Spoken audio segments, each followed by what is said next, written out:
अस्सलाम वालेकुम जी। मैं आज आपके साथ बीफ चपली कबाब की बहुत ही मज़ेदार, आसान और टेस्टी फ्लेवरफुल रेसिपी शेयर कर रही हूँ।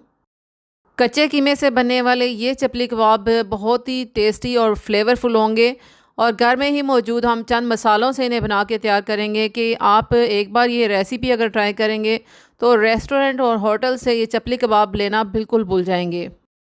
ये देखिए, मैं आपको तोड़ के दिखा रही हूँ कितने सॉफ्ट और कितने जूसी हैं, बिल्कुल भी सख्त नहीं हैं ये बाहर से और बहुत ही आराम से ये बन जाते हैं। रेसिपी ज़रूर ट्राई कीजिएगा।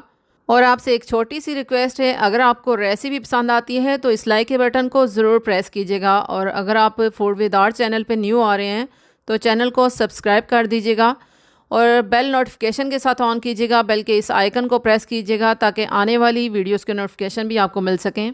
बिस्मिल्लाहिर्रहमानिर्रहीम। शुरू अल्लाह के पाक नाम से जिसकी रहमतें और बरकतें हम सब के खानों में शामिल हैं। यहाँ मैं चॉप करने लगी हूँ। 3 मीडियम साइज़ के प्याज मैंने ले लिए थे और इन प्याज को मैंने मोटा मोटा सा कटिंग कर लिया था। उसके बाद अब मैं चॉप करने लगी हूँ। अच्छी तरह इनको चॉप करके तो मैं इनका पानी निकाल लूँगी। इसके साथ ही ये एक बड़े साइज़ की शिमला मिर्च थी, इसका पानी भी मैं निकाल लूँगी।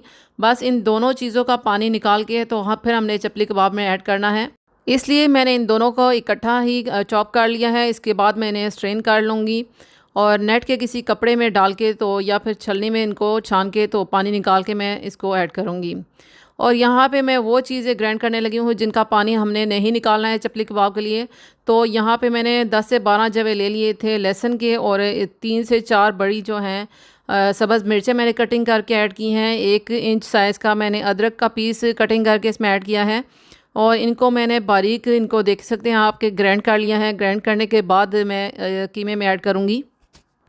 जिस चॉपर में मैंने चॉप किया था शिमला मिर्च और प्याज को, उसी में मैं अब कीमा ग्राइंड करने लगी हूँ, चॉप करने लगी हूँ। और आप देख सकते हैं कीमा जो है ये मैंने फ्रीज़र से निकाल के यूज़ किया था।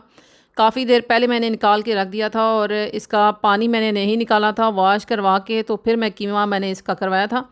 तो मैं आपको दिखा रही हूँ कि फ्रीज़र वाला कीमा भी हम आराम से यूज़ कर सकते हैं, लेकिन अगर आपने फ़्रेश किया है कीमा यूज़ तो उसका तो बहुत ही अच्छे कबाब बन जाते हैं। लेकिन मैं आपके सामने ये जो फ्रीज़र वाला कीमा है इसके भी कबाब बहुत ही अच्छे बना के तैयार करूँगी।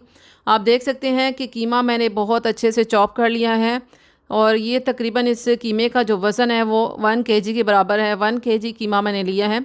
इसके साथ थोड़ा सा फ़ैट भी था, थोड़ी सी इसके साथ चर्बी भी थी, लेकिन बहुत ज़्यादा इसमें फ़ैट मैंने ऐड नहीं करवाया था। और कीमा चॉप करने के बाद मैंने 1 बड़ा खाने का चम्मच डाला है इसमें कुटी हुई मिर्चें, 1 छोटा चम्मच मैंने डाला है नमक और यहाँ पे 1 बड़ा खाने के चम्मच मैं धनिया ले रही हूँ। इसको मैंने बारीक नहीं पीसा है, थोड़ा सा मैंने इसको क्रश किया है।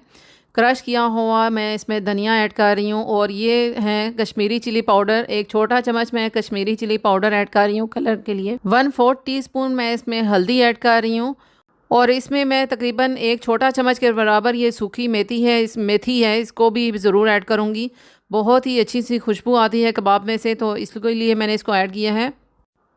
उसके बाद ये जो चीज़ें मैंने ग्राइंड की थी, सब्ज़ मिर्चें, अदरक और लहसुन, उनको मैंने ग्राइंड कर लिया था आपके सामने, वो भी मैं इसमें ऐड कर रही हूँ।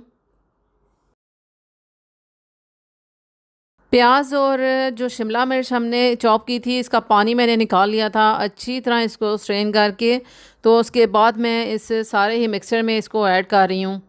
प्याज का और शिमला मिर्च का पानी ज़रूर निकाल के यूज़ करना है, इसके बगैर इसको इस्तेमाल नहीं करना है। मैंने इसमें ब्रेड का स्लाइस ऐड नहीं किया है, बहुत अच्छे से इसके बगैर भी कबाब की बाइंडिंग हो गई थी।